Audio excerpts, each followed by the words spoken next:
Keepers of the Cash. Gary B, the casual comic guy here. And tonight, the welcome return of a co-host extraordinaire. We have Metarog over here. Roger, how are you doing tonight, sir? Thank you, Gary. You're way too kind to me. I'm doing excellent. I'm very blessed. Great to be here. Great to meet Mars, and great to be on the 1011 once again. Right, and I want to thank the audience because this show has been performing wonderfully. Thank you all so much for the support. And before we say hello to the chat, we need to welcome in our guest of the hour or more. We have from Thatcomicgirl's YouTube channel, we have Mars. Good evening, Mars. Howdy, friends, and hello.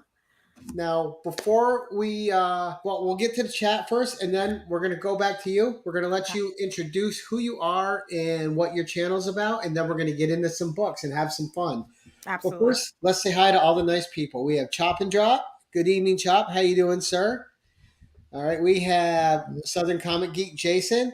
Good evening, Jason. All right. A lot of Chop and Drop. We have Trev, the shipping guru. Good evening, Trev. Digger Jim. Good evening, sir. Hey, Jim. Marty Vidal, nice to see you, buddy. Gene Mallow, thank you, sir. So already starting out, people are getting a notification. Psychedelic Comics, good evening. And and are we caught up for the Werewolf by Lunchtime? Good evening. Hey, Darren. All right, so we're already getting a good start, and the people will keep rolling in as the show goes.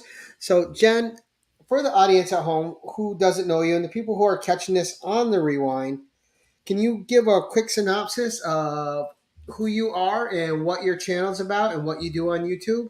Absolutely. So I'm Mars. I'm the self-proclaimed that comic girl. I am a self-proclaimed comic book journalist. I do a heavy focus on new comics, new reviews. I have my own YouTube channel at That Comic Girl, where I kind of break down characters. I also do recommended readings, breakdowns for like queer comics you should be reading, comics for Wonder Woman you should be reading, my favorite DC comics that you should be reading. I really just have a focus on getting more people hyped up in comics and finding books that they can love.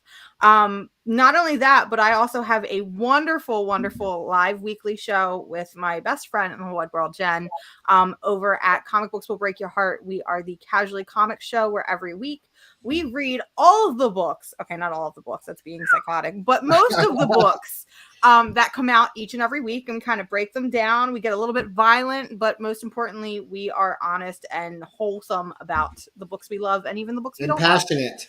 We're very passionate people. I am very passionate. All right, excellent. And a lot of times I'll pop in just to say hi, and I'm listening while I'm at work. So I think once in a while you guys will see the comment like, hi, just can't chat. We get a lot of those where it's like, I'm popping in, I'm driving to work, or I'm driving to do grocery. Or John's Comics with Kids actually makes this part of his routine where he listens to us while he's grocery shopping. And to me, that's like the biggest honor possible. Well, like if you're making me part of your like Sunday routine, even if it's listening to me while you're grocery shopping or listening to me while you're going, I don't know, whatever you do on your Sunday morning, it's the biggest honor in the world when people say that. I'm doing something else while I'm listening to you.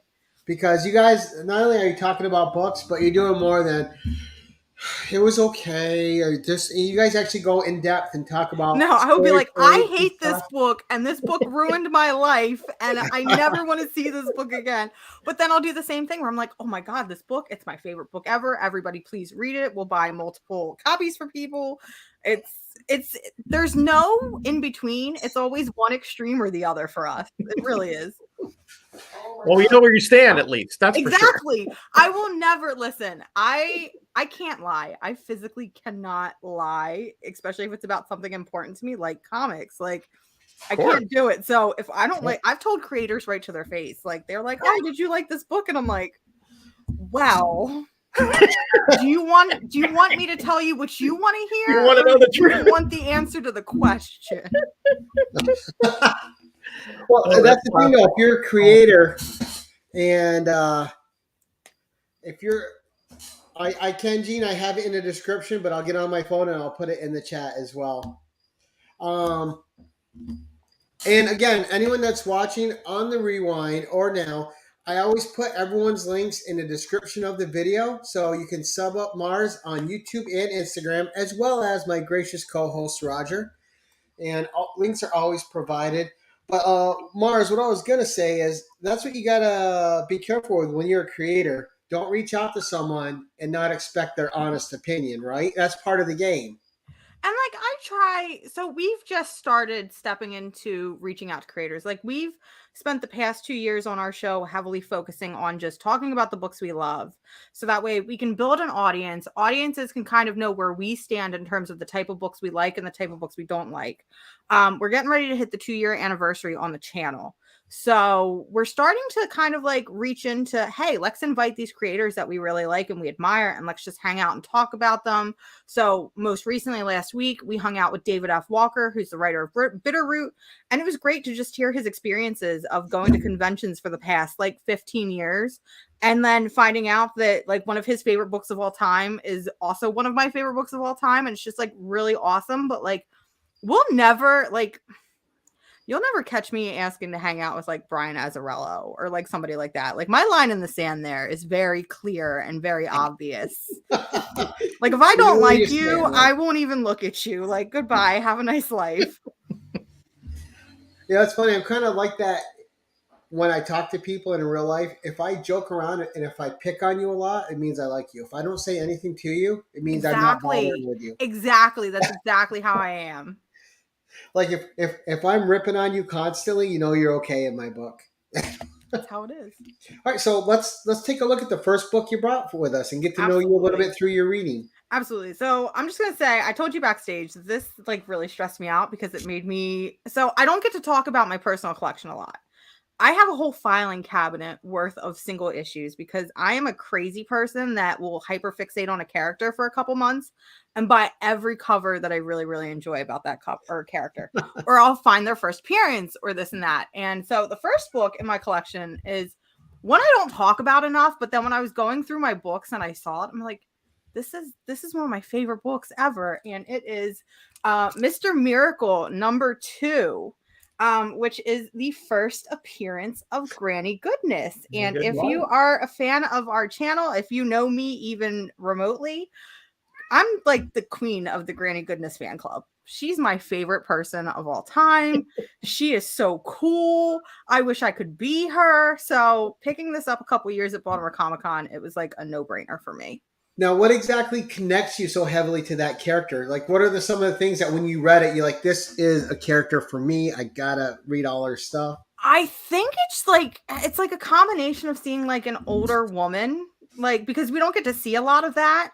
Like older women that are just kind of, I don't want to say kind of crazy because that's a bad thing, but they're crazy and like they're ready to take control and like they're not afraid to get down and dirty. And like I grew up watching Superman the animated series and Batman the animated series. So like my favorite episodes were when Granny Goodness and the Furies popped up. And the Furies are another group of characters that I just love. I think they're the coolest thing in the whole wide world. The fact that they're not in every comic ever pisses me off. So the fact that she's like the ringleader of the Furies, because I don't own the first appearance of the Furies themselves, like this is the closest thing I've got to it. Very nice. Cool. And what a great cover with the knife shooting at him. It's so Kirby. Good. Yeah. And I got lucky with this one because this was like right before the pandemic. So it was before books were really, really spiking. Mm-hmm. And I'm gonna let y'all in on a little secret. I am cheap when it comes to my comics. Like I will buy 100 comics at $1 a piece, but I won't buy one comic at $100. This is probably one of the most expensive comics I've ever bought because of how personal it is to me. And when I say it's the most expensive I've ever bought, I mean I think I paid like $25 for it. That's Roger and I can connect with you on the cheap. Yep. I don't like to pay a lot for the books either. I don't like it. I think it's silly. I think it's dumb. I mean, there's people that do it. I don't know why. I just don't prefer it. I don't prefer it. Exactly. Like I'm sure there are certain books. Like if somebody waved like an X20, like a first appearance of Laura Kinney in my face and was like, you can have this for like $80 to $100. I'd be like, you know what? Sure. sure, that's a really good deal, and I probably won't get anywhere else that good. So, and that's like a book that I really want. So like, it all depends on how much I really want the book. Well, Cool. that too, and I think like I'm gonna maybe speak for you a little out of turn here, but I think you're probably like Roger and I, where you're a reader first and you're about the story. At least that's what I've got from watching you, is that you really care about the characters and the arc that they're on. So yes and no. So absolutely yes. Like I'm definitely that person where like I'm not buying expensive books for the sake of just having them. I will always put stories before characters. That being said, I am a cover whore, and like there's certain characters that like Lara Kinney, Emma Frost, Catwoman, which we'll get into a little bit later. Like those are characters where I will buy them solely for the cover if they're really pretty, and I'll spend cover price or $1 or whatever on it, but I won't go more than like 10, I feel like is my limit, and that's usually for like the retailer variants that I think are really, really pretty. So it's a little bit of column A, a little bit of column B. I have a whole box of Spider-Woman covers that say I'm the same way, and Captain Marvel. So yeah, no, like I said, we'll get into that, but I am literally, we're the same wavelength right now.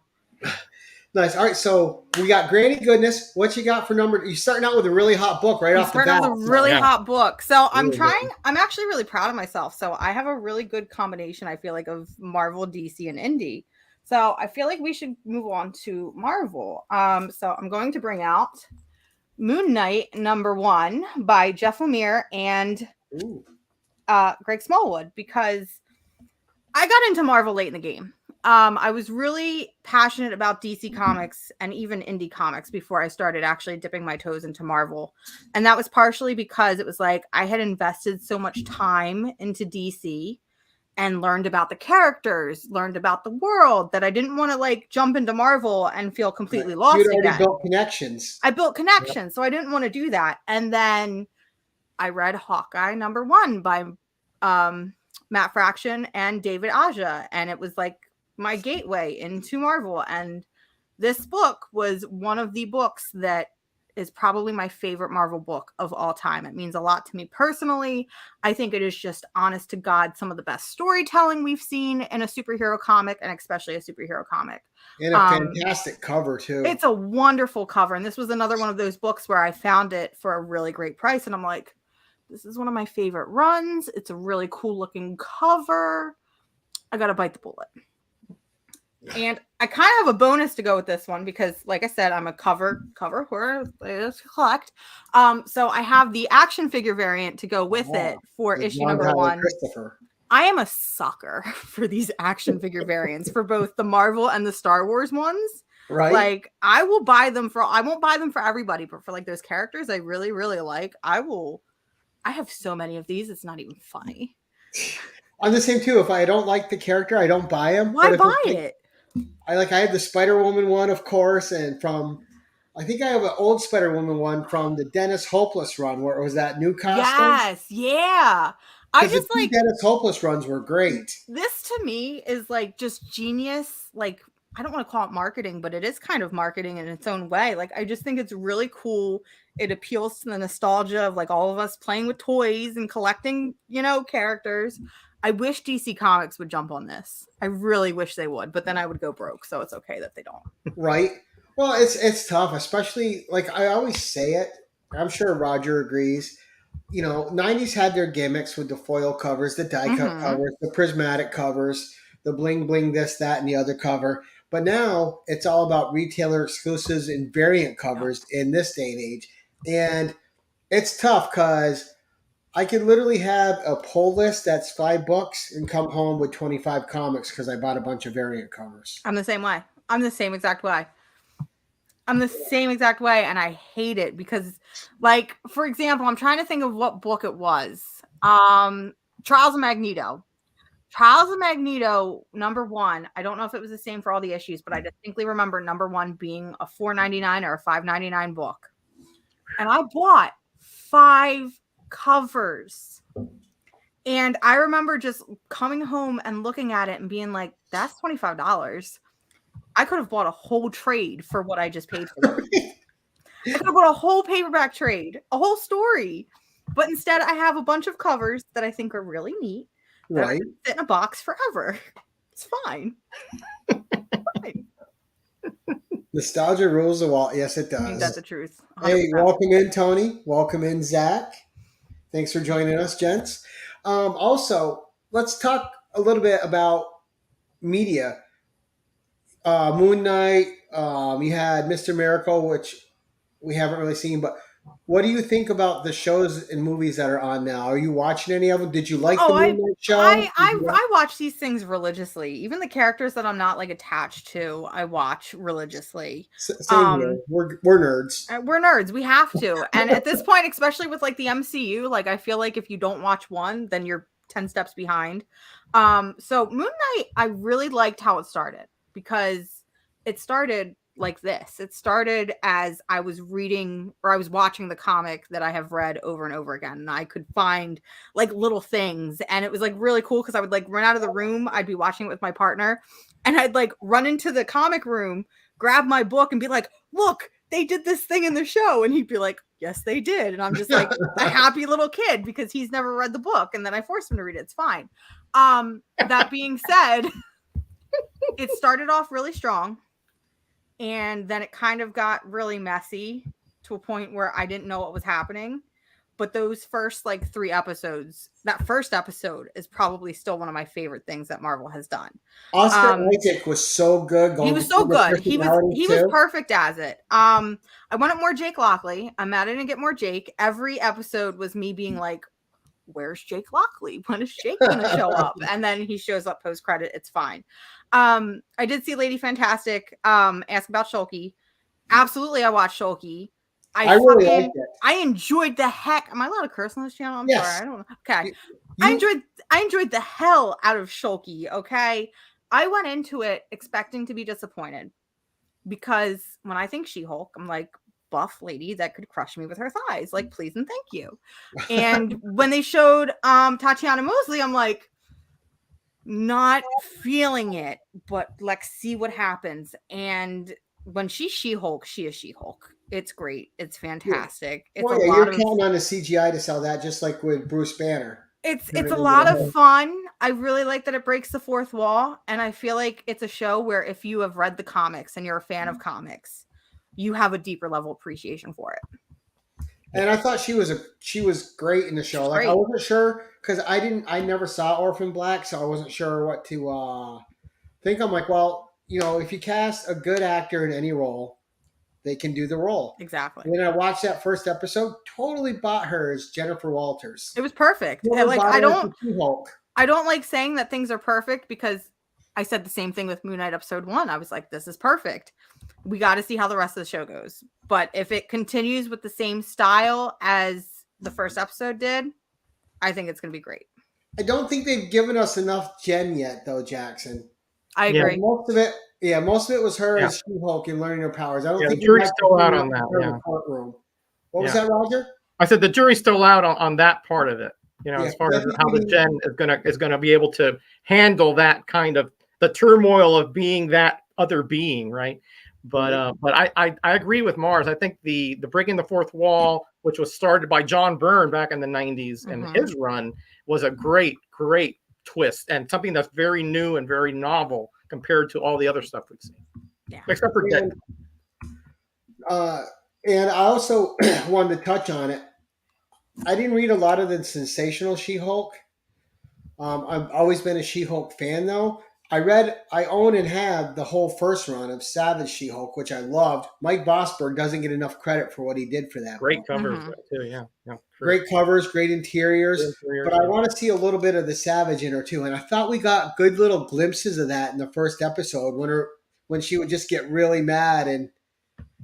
And I was completely entertained, though. And I thought she was great.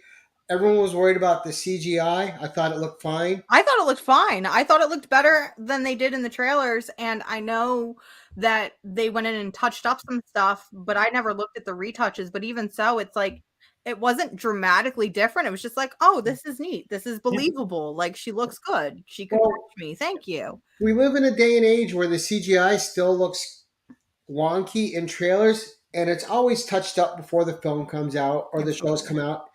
And people still hate on it until they see the final product, which I don't get. Wait for the final product. You never get the full thing until the final product. They're still doing reshoots. They're still doing touch-ups. They're still finishing everything. Exactly. They're giving you a teaser to whet your appetite. But enough of a tangent. Book number 3, Mars. I'm excited I got to talk about She-Hulk because I really wanted to squeeze a She-Hulk cover on this list, and I couldn't separate what I already had. So I'm glad I got to talk about She-Hulk a little bit. So we were talking about retailer variants earlier, and this is one for the Me You Love. I'm going to boost it up a little bit. The Me You Love in the Dark. This is issue number 1 from Image Comics. It's a new series that debuted last year from Scotty Young and Jorge Corona. This was probably one of my favorite series last year. I've never seen that particular cover. That's amazing. It's so cool. So this is done by, I don't remember the retailer that commissioned it, but I know that this was done by Meg Hutchinson Cates, who is Donny Cates' wife. And it's this cool little Scream homage cover, and I just think it's really, really cool. And I haven't been able to show it off yet, so what better way to show it off? But I look at the intensity in her eyes. So it sells the whole cover. It's so awesome. I love it. Wow. I got really excited when I found this at a local convention, and the guy was like, yeah, like, tell me what you want for it. I'm like, what? I'm like, cool, because eBay's selling it for ridiculous prices that I refuse to pay. So I was really excited that I could get a decent deal. Yeah, I like the fact that it's black and white too, that, you know, considering the subject matter, it's very appropriate and very well thought of. You know, very, very appropriate. It's almost like they knew what the story was about, because I sure as hell didn't. It wasn't until issue 3 that the story really flips it on its head. It turns from a gothic romance story to a cautionary tale of toxic relationships. And it's almost like they knew, because this, like you said, it describes it perfectly. Excellent. Yeah, and honestly, I've seen a bunch of covers for that. That is now my favorite cover. That is just incredible. It's so cool. I'm still on the hunt. I can't remember who did the artwork, but it is an homage cover to Shape of Water, which is one of my favorite movies of all time. Such a good movie. I'm still on the hunt for that cover. That's going to be another one that I'm probably going to have to pay just a little bit more money than what I want, but it'll be worth it. I love Guillermo del Toro anyway. Oh, he's perfect. He's great. Everything he does, it's gold. And that one, I'm blanking on the name. The one with the little ghost boy that had the best ghost effect I ever saw when they're at the mission. And it had like the underwater ghost. Whenever he appeared, like the little boy was like underwater or something.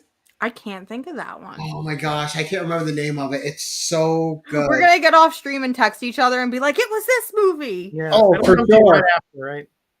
It's gonna happen. Oh, so what's your favorite? Is that your favorite Guillermo del Toro movie then? Probably.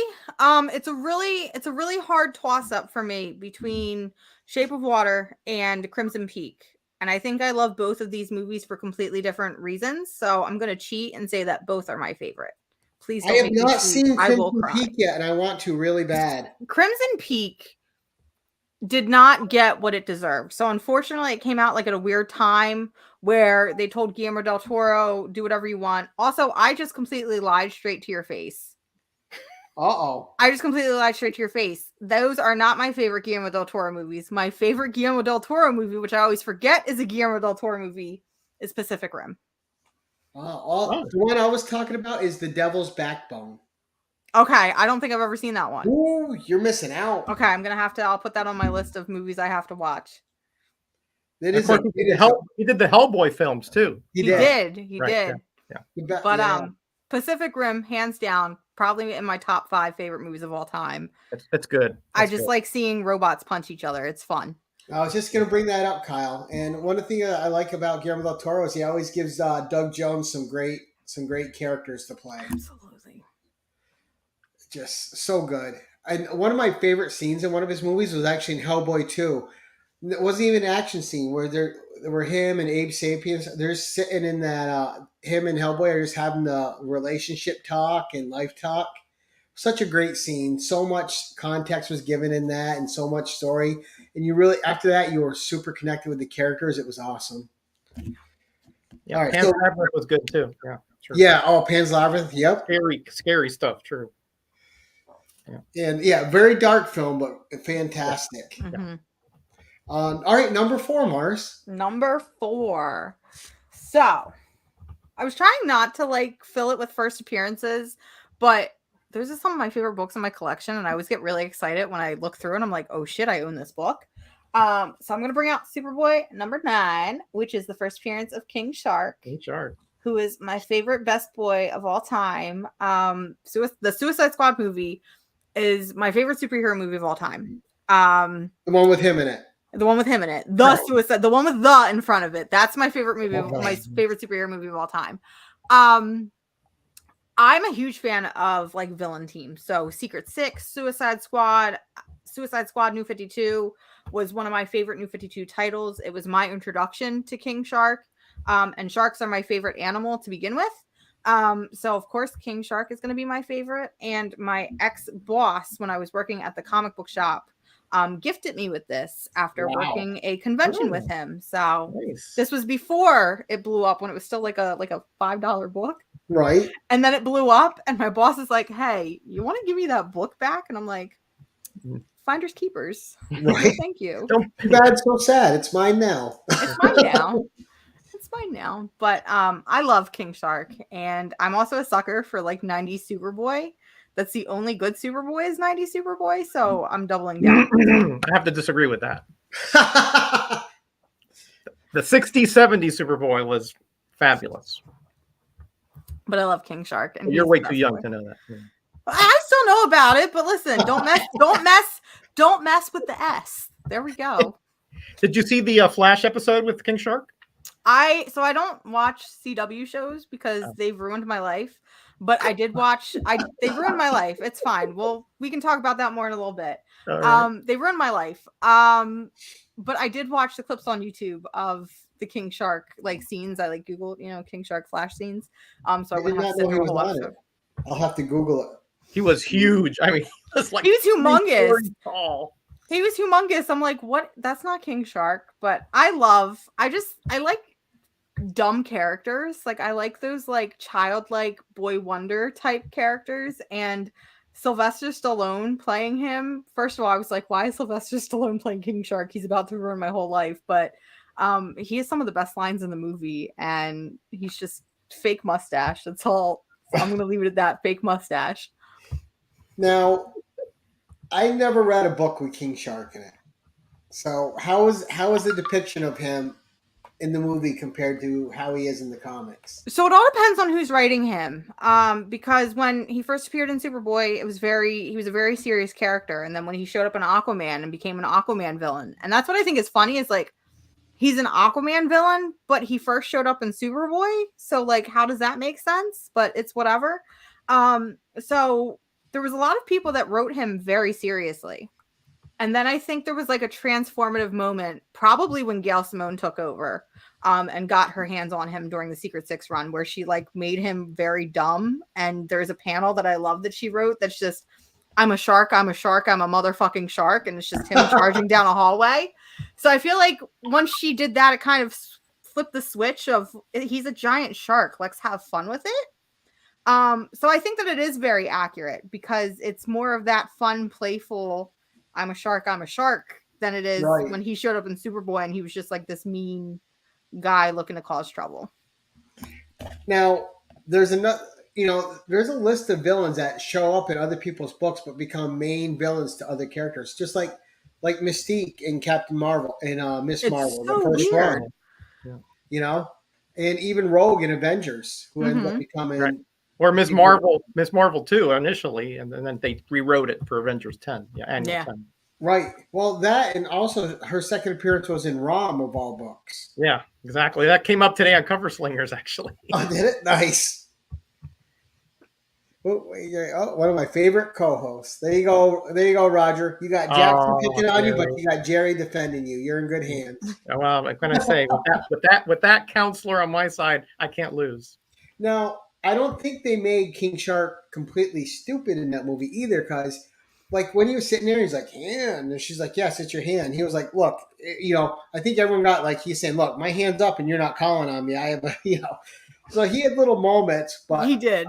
he had funny things like I thought it was funny that he just wanted to eat everything. I mean, that's accurate though. That's King Shark. Right. That's very accurate. And I just think it's funny because so King Shark here in his first appearance looks like we're just gonna say like a great white shark. When it came to I think it was the Suicide Squad in the New 52, that's when they changed him up a bit and he actually was a hammerhead shark. And then now it's almost like because James Gunn made him a great white shark again. And the only reason he did that is because apparently when they tested it as a hammerhead, the side profile just looked really stupid, which makes sense being a hammerhead because you just have these big eyeballs just like sticking out. So that's why they switched him over to a great white shark. And it feels like comics, because the movie did it, the comics are now taking him back to being a great white shark, which makes me a little sad, but a shark's a shark no matter what. Exactly. Yep. Yeah. Their instincts are going to take over. All right, number 5, Mars. Number 5. Oh, so I am a huge fan of Scarlet Witch. After WandaVision, she became probably my favorite comic book character of all time. And that was kind of coinciding with reading her run at the same time and just really connecting to her personally and absolutely loving her. So again, that's one of those by Elizabeth Olsen. It's one of those characters where I went and found everything possible for the character. And this cover is probably my favorite that I own. And it is for Avengers No Road Home, #1. This is a variant. And I didn't even know that this existed until I was at a convention digging through a box and saw it and screamed. It is so cool. She's got a little vision bot. This is a Mark Brooks cover, and I love Mark Brooks. Oh, yeah. He's fantastic. This is definitely my favorite Wanda Maximoff cover. I just think it's cute. It's very cute. Look at that flowing cape. That was just gorgeous stuff. It's wonderful. And you know what's funny about that book is so in that book, she meets Conan the Barbarian, which is obviously huge on my channel, right? Conan and Red Sonja. Mm-hmm. You wouldn't think those two would go together, and they fit together so well. It was like it was meant to be. It does so. I mean, what you get out of that is no matter what time period you put Wanda in, she's a badass. She is. She's perfect. She's flawless. She really is. Yeah, and I love, I don't think we get it. The character in the movies would be as popular as she is now. She wasn't played so well by Elizabeth Olsen because she hits all the different notes of that character. She does. And I feel like Wanda Maximoff is such a multifaceted character. In a lot of her more modern comics, there's a heavy focus on mental illness and mental unwellness, which again is something that I resonate a lot with. So to see her kind of do that on screen and to have these moments where she's like, maybe I'm not okay right now, but I will be at some point, it hits hard. It hits hard. It's one thing when you're reading a comic and you read it, and of course you're crying and you're sobbing to yourself. But then when you're watching a show and you kind of see somebody real and tangible, that yes, they're acting, but they're saying the exact same words that maybe you've been feeling. It kind of sealed the deal for me, where I'm like, all right, this is my comfort character, and this is who I'm gonna ride or die for no matter what. Now, what did you think of the Doctor Strange movie with her as the villain? I didn't like it. It ruined my life, and I cried for about 3 hours afterward. The whole time, I just knew it. The whole time, I'm like leading up to it. I'm like, what if they kill Wanda Maximoff? And my partner's like, they're not going to kill Wanda Maximoff. And I'm like, what if they kill Wanda Maximoff?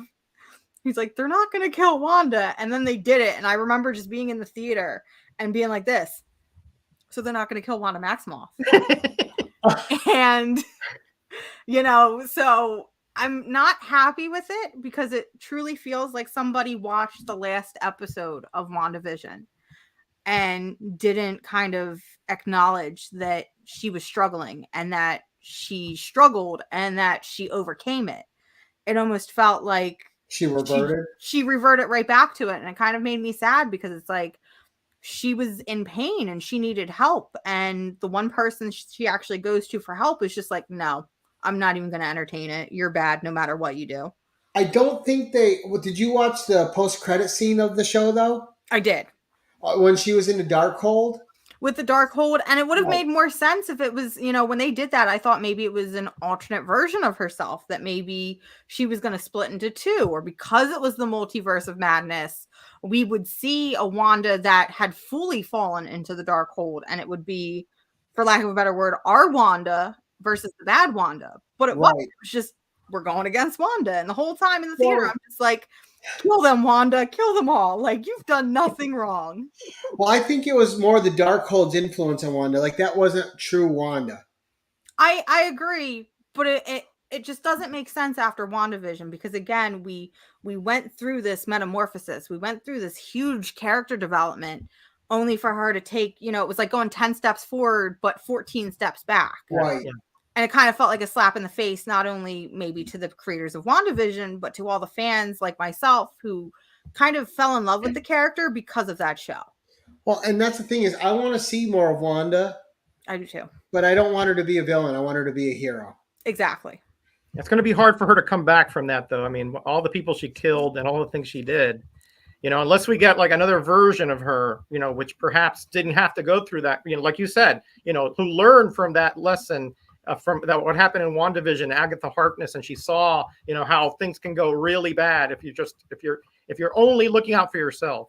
Yeah. And she learns that lesson, which I think she did. I agree with you. I'm not crazy about that. How they sort of dismiss that in the film, but I think that she can still have another way of coming back. But just but again, when the multiverse, there's so many little there's so many things that you can do, and time travel, all that can work into it, and she can come back with a cleaner slate. Absolutely. And so more recently we saw Trials of Magneto, which don't let the title fool you. It is a Wanda Maximoff book, 100%, and it is literally about her kind of redeeming herself. That's how the book ends, is she calls herself as the redeemer of Krakoa, and it's herself kind of working her way through her bad parts and working her way through her past, and realizing that her past is not what defines her. And so there's definitely a way for her to redeem herself, and I'm hoping that we can take pages from that storyline into the MCU. And I think we'll see a redemption arc for her in the movies or in another WandaVision series, because Vision's still coming back to his normal self in some way. We've had baby steps. Exactly. But he's not truly back yet, and there's gotta be his way back. Exactly. All right. Number 6. See, we're having fun discussions. We are. We're having tons of fun discussions. And you're showing me a few covers I haven't seen before, so I really love that. Oh, that's really exciting. So you might not have seen this one. So again, retailer exclusive. I am a sucker for all things cute and pretty and Catwoman, and I have 2 whole boxes of Catwoman. So I really do have 2 whole long boxes of Catwoman. So wow, this is a Midtown Comics retailer exclusive for the wedding, Batman 50. And this is by Joe Jusko. So, and I haven't seen that one. You are correct. So when I was coming on the show, I'm like, all right, I have, well, I guess not 2 whole boxes because it's all a filing cabinet now, but I have 2 long rows of nothing but Catwoman. That is my go-to character, where I think I have 200 books dedicated just to her. Wow. So it was a matter of, what is that one cover that I can bring for you guys that's like my favorite, or one of my favorites, or something can show off why I love her. And I think this one captures it perfectly. It's her in the wedding gown with her cats, and it's just, I love this so much. And I love when retailer exclusives offer the option to do either like with the title or virgin variants. And I don't tend to buy a lot of virgin variants, but I had to make an exception because this is just, it's flawless. It's gorgeous. It is. And Jusko is a classic. He's so wonderful. He's great. And I think he surprised everybody with that, because most of the audience hasn't seen the book either. That makes me excited because so fun fact. So Batman 50 came out, what, 4 years ago was the infamous wedding. It was something like that. And there were a bunch of retailers doing variants, and I think I dropped like $100 alone on just multiple retailer variants. I was getting them from Unknown Comics, Midtown Comics. There were covers from Jorge Jimenez did a cover that I picked up. There were covers by Aunt Lucio, who was doing Bombshells at the time, so that was like a huge thing. Mark Brooks did a gorgeous cover, and I almost actually bought that one instead. But this is he's so got some good Carol Danvers covers too. Yeah. Also, see, you're Catwoman. I'm Black Cat. Okay. I love Felicia Hardy. I could never get into her, which is like insane to me because she's a bi icon and I'm a bi icon. So I'm like, how are we not like in sync with that? So I think it's so good. I think it's my whole I'm still diving into Marvel, and she's a character I've yet to really touch. So I need to definitely like shift my focus more towards her. Oh, what a fantastic character. But of course I'm completely biased, so don't listen to me. You're just completely passionate. That's all. I am. Yeah. And like you, I have boxes. Between Conan, Red Sonja, Captain Marvel, Spider-Woman, and Black Cat, I have boxes of variants. Red Sonja was another character for a while. I haven't been collecting as much as Red Sonja as of late. But Red Sonja was another character.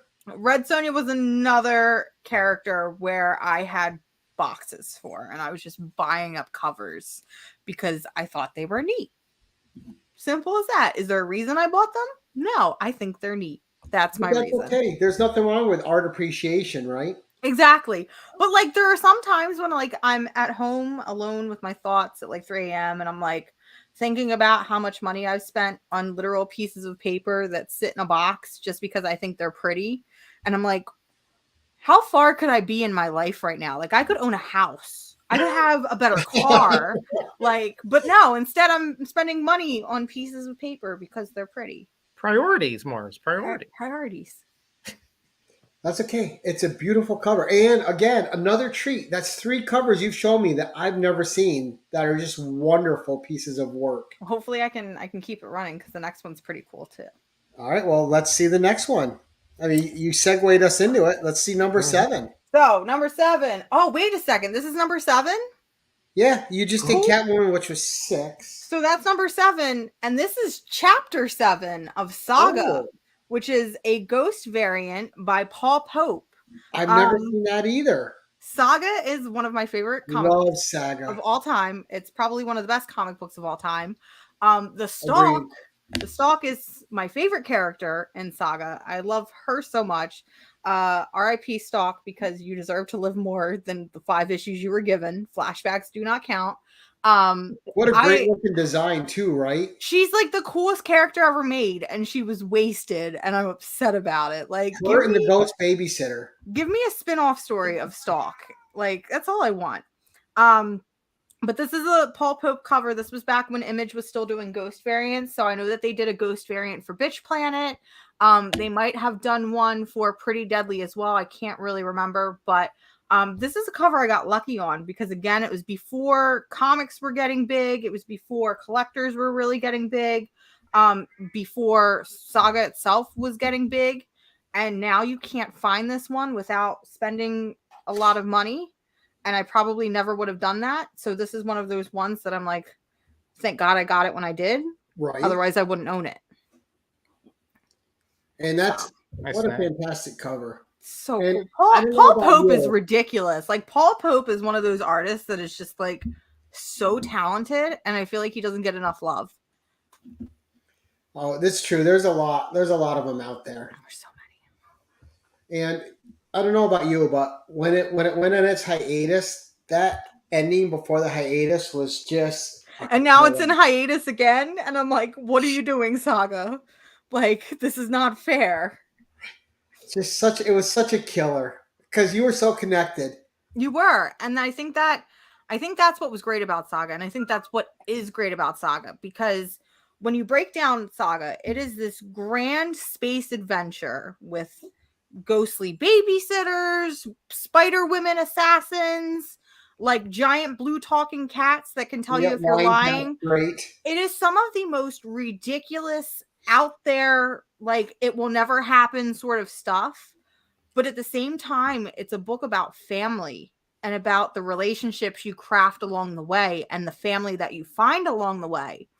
And it is so relatable that it feels like there's multiple characters in Saga that you've probably met in real life just by their characteristics. Right, and that's what Brian K. Vaughan does best. Well, not only that, the art by Fiona Staples is Fiona Staples is amazing in what she does. The story from him, all this ridiculous spacey character design stuff, it's all great, but none of it would work if at its core there wasn't this family element to these characters that you didn't connect to. If every time they were in peril, you weren't feeling it and worried for them.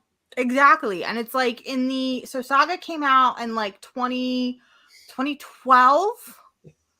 That sounds about right. I'm terrible with dates and numbers, and I'm going to be honest, I jumped onto Saga like a year or two late. But I think Saga, I got all in trades afterwards. So funny story about that. I was first collecting comics. I didn't start really collecting comics until 2012. That's when I actually started buying single issues and was reading the characters and getting into the collecting itself. I was in a comic book shop that my friend worked at the time, and he gave me a copy of Saga and was like, read this, buy this. Like, that's it. And at the time, I was really only reading DC comics because I was familiarizing myself with the characters that I knew and loved. I remember opening Saga and seeing the page where Prince Robot is getting it on with his wife. And I'm like, this is too weird for me. I'm going to pass on this, but I trust that it's good. And I closed the book and I put it back. That is my biggest regret in my entire life, is I had Saga #1 in my hands, looked at it, said, this is too weird. And that's coming from me. And I recommend the weirdest stuff on the internet. And I said, this is too weird. And I put it back. My biggest regret in life. Wow. It's awful. Right? Because you read it, and no matter how, I mean, there was tons of weird stuff in this story. But again, the core elements are so strong. It all feeds into it. And the weird elements help make you dislike the characters that are dislikable more, because it accents their bad traits and who they are as a villain. And the ones that are the characters you care for, it just makes you love them even more than you already did.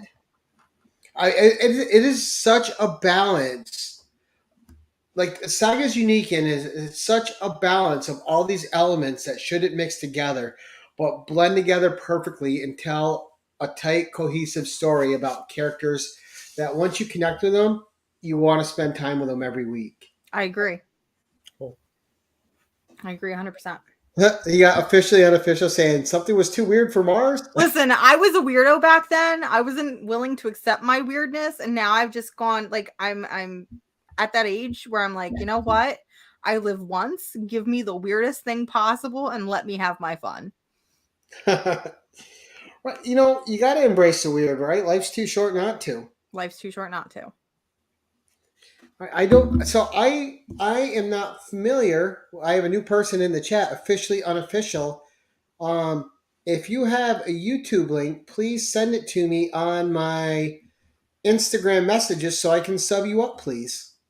Because I don't. Carrie's great. Carrie's fantastic, and she's just another badass lady on the internet slinging comics that she loves. When I see someone new in my chat, I don't like that I'm not subbed to them. I want to support them and sub them up. So please, officially unofficial, send me your link so I can sub up your channel. And hopefully we can get you on it sometime as well. All right. That was great. I love Saga. Number 8. Number 8. Okay. Every time that book comes up, though, I'm so happy because it's like one of the best. It's not a best kept secret anymore, but still not enough people know about exactly. So this is one of those weird books that I'm like, I'm just going to show it off because it's weird and it's fun. And I feel like this kind of sums up my personality. This is XMen Unlimited #12. I think Simp Wolverine speaks volumes for how we all feel. I don't know what else to say. This is another one of those books where I'm like digging through the dollar bin, and I found this, and I'm like, this might be one of the greatest comic covers to ever exist. Have I ever read this book? Absolutely not. Will I ever read this book? Maybe on a day when I get really bored and I run out of things to read. But this cover is just perfect. Like, I don't know which one I want to be. I'm gonna be honest. I don't know which one of these roles I would like to play. Probably depends on the night, right? Depends on the night. But I love, like, I went through a Wolverine phase. I say I went through a Wolverine phase. I went through a Wolverine phase a couple years ago where I'm like, I love Wolverine. He's so cool. He's so awesome. But I went through like a phase for a while where I'm like, Wolverine's overrated and he's lame and he's stupid. And I'm tired of like everybody saying he's the best. And then I read one book that had artwork with Phil Noto. And that kind of sold me on Wolverine. When he's like in this dumb, short little rage-packed dad mentor like mindset, that's when he's at his best. Not when he's like going around and killing 20 people, which is why a lot of people love him. So this kind of sums up why I love characters and why I love comics and that and this. And again, another cover I've never seen, but it's hilarious. It's great. It's wonderful. I would like to. I'm actually surprised that this got approved by Marvel. Like, yeah, I'm surprised that they put like one of their top selling characters, because I think this was before they were trying to tank the XMen, to get the rights back. So this was when XMen were still in its prime and Wolverine was still in its prime. So the fact that Marvel approved a very I guess not manly cover. Now, was that while they were owned by Disney though, or is that? I think this was way before. That's why. I don't think that would happen in a post-Disney Marvel. So I love it. This is the best. This is the best cover ever. I don't think we would have got a bunch of those sensational She-Hulks now with current Marvel. Yeah. But this is a great book, And Bobby De La Ghetto was saying, I think that cover will get you the win on Comicbooks. It probably would. Listen, I've been wanting to like throw this out on Comicbooks. I've never had a category that fits it. So I think, I think it is Jean Grey. I lied. I think I actually have like skimmed it. I think I have skimmed this issue. I think it is Jean Grey, but I think it's Emma Frost pretending to be Jean Grey. That might be another issue I'm thinking of, though. Apparently that happens a lot in X-Men comics. I wouldn't know because I haven't read a ton of X-Men comics, but the ones that I have read, it's usually Emma Frost pretending to be somebody else to make out with somebody. And it's like, why? I just want to make out with Emma Frost. You don't need to be anybody else. Right. Well, they've done a lot with Emma over the years too. Like that's a character that was a background nobody character, and then they developed her into something. Yeah. So it was good to see that happen. And we'll get a badass version of her at some point in a movie. Yeah. I would like to see her have a solo series or a mini series that's not drawn by Greg Horn and is not just porn sketches. Like that would be great. I wouldn't mind that. Like, one of the series I really liked a lot for a character, and I'll be honest, I wasn't a big fan of Gail Simone on Red Sonja. I thought her Red Sonja wasn't Red Sonja. We're gonna fight now. Well, I'm a purist from the old Marvel days with Red Sonja. Okay. So that makes sense because Gail Simone is kind of my gateway into Red Sonja. So I kind of feel like the opposite. Where like, so I read Red Sonja by Gail Simone first and then read other things. And I'm like, well, this isn't Red Sonja. So I guess we're just opposite sides of the same coin on that aspect. That's not me hating on her. That's the only thing I read from her that I didn't care for.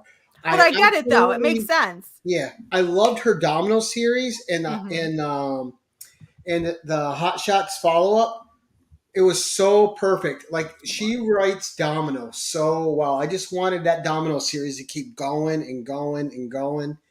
And I would love to see another Domino series just written by her. And now that you say Emma Frost, that would be great, written by Gail Simone. I think that would be great because right now Gail Simone is on Variants. which is a Jessica Jones multiverse story, which has been a lot of fun and really cool and witty. And I think it's a great voice for the character. But I think her on Emma would be a lot of fun too. Right, and I'm not saying like her storytelling with that Red Sonja run wasn't good. It just wasn't Red Sonja to me. It was like an alternate universe Red Sonja. Like I said, that makes sense because, like you said, you grew up with Red Sonja. Your Red Sonja is the Marvel verse. For me, that was the first time I'd ever experienced Red Sonja. So to me, that was Red Sonja. Yeah, that was what Red Sonja was supposed to be. So it's like the opposite, where when I read Red Sonja books, I'm like, this is a completely different character, and it's because we're flipped. Right, and now they're putting a bunch of writers on her who have no idea who the character is, and it's just watered down. I agree. Watered down poster garbage aimed at 12-year-olds and not people who want a story about a warrior. Exactly. Yeah. But that's my soapbox. I'm going to be mad until they write Red Sonja like the warrior she is and give her proper credit. Number 9, Mars. Number 9. So this is kind of like a 2-ish parter as well. So one of my favorite indie series that nobody ever talks about is a little book from Oni Press called Heartthrob. Ooh, never heard of it. This is an incentive variant that is inspired by the Fleetwood Mac Rumors album. It's literally the Rumors album with the 2 main characters. And the reason for this is because Heartthrob is a book about a woman who gets a heart transplant, and she starts to see the person who was her heart donor, and he's convincing her to rob banks and to go on heists with him, even though it's all in her mind. And the way that they do this is they do it while timing things out to Fleetwood Mac's Rumors albums. So depending on what verse they are in, that is dependent on what stage of the heist they need to be in. So I really, really love this book, and Fleetwood Mac is one of my favorite artists of all time. The Rumors album is probably my favorite album of all time, if not very, very close. So I was very excited to cop this cover. But they also did a homage for issue 1 for David Bowie, because music was such a big part of this series. So having both of these makes me really, really excited and really happy. And I'm also a huge Bowie fan. I'm a huge Bowie fan. And this one in particular hangs up on my wall at all times. So this is one of those few comics that gets to leave the box and be seen by everybody. Yay. You're the lucky chosen one. Well, it's nice too because it's just got a beautiful contrast to it. You got the all-white background. The characters really stick out. The inking job's fantastic on it. Gorgeous. It's actually, so this cover is done by Jamie McKelvey, who did the Captain Marvel covers and Wicked and Divine. Whoa. Nice. So it's such an, I agree with Chris at Retro Rocket.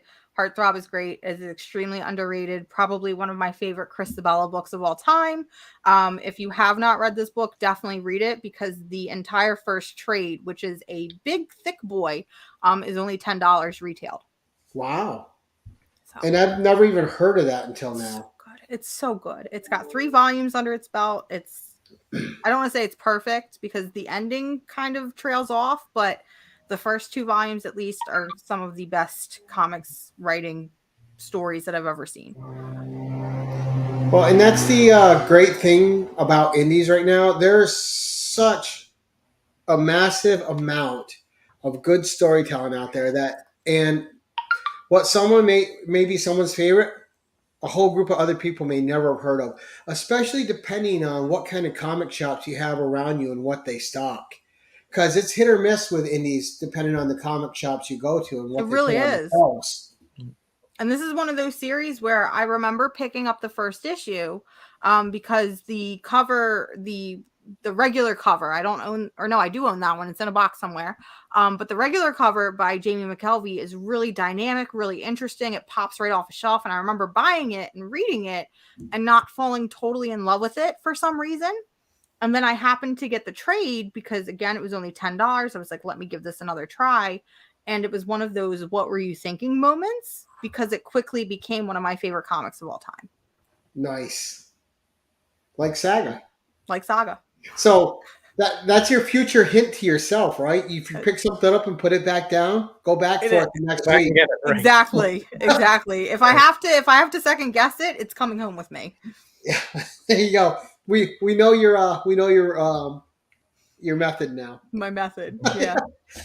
What's number 10? Number 10. Okay. So this is probably my favorite book in my collection of all time. Favorite book in my collection, which is ironic because we still have the what's the most important book to you. So keep that in mind. The one with a personal story? Personal story. So this was going to be my personal story book, and at last minute I turned on all my equipment. I was like, you know what? I have a better one. Let's swap them out. This is Justice League America number 75, which is the first appearance of Dinah Lance as the Black Canary. Yep. She is my favorite comic book character of all time. I said Wanda Maximoff. Wanda Maximoff is my favorite Marvel character. Black Canary is my favorite DC character. I absolutely love her. And first of all, the fact that I own this is insanity to me because it's not necessarily like the most expensive book out there, but again, it's more expensive than books I was willing to pay for, especially because I got this book 3 years into collecting. I was at a local shop or a local convention that was held in the high school gymnasium. And there was this old man who had a box of comics and, all newer stuff. He had priced it like $2. Anything that looked older than the 80s, he had priced it like $10 or $5. And I was digging through this box and I'm digging, and I see this. And I nearly passed out on the show floor because I couldn't believe my eyes. And I looked at him and I'm like, do you know what this is? Because he was just an old man that, bought up comics and was looking to make a quick buck and didn't really know what he had half the time. Right. And I was like, do you know what this is? And he's like, no. He's like, but it looks like it's making you really, really happy. And I'm like, it is. And I was like, I need to give you more money than what you're asking for it. And he's like, I'm not going to let you do that. Give me the $10. Your happiness is enough. Wow. And so Great. this is What like a great my little story, though. This is like my little baby. Like I love this book so much. And I'm never going to own Green Arrow's first appearance because that's a double whammy book with Aquaman and More Fun Comics. Yeah. So this is close enough. Now, what does that book go for nowadays? The last time I checked, it goes for a little over 100, depending on the grade. Now, Great granted, cover too. Granted, this isn't the best grade, and I'm not that type of person where That doesn't matter. I'm not that there's people that are like that. But as long as am I able to own the book for a character that I love, that's all that really matters to me. Yeah, so it's got some creases and some tears, but it's still like the most amazing Somebody thing. loved that comic before you. Exactly. Character. Okay. Now, exactly. Mars, Christine, it wasn't loved.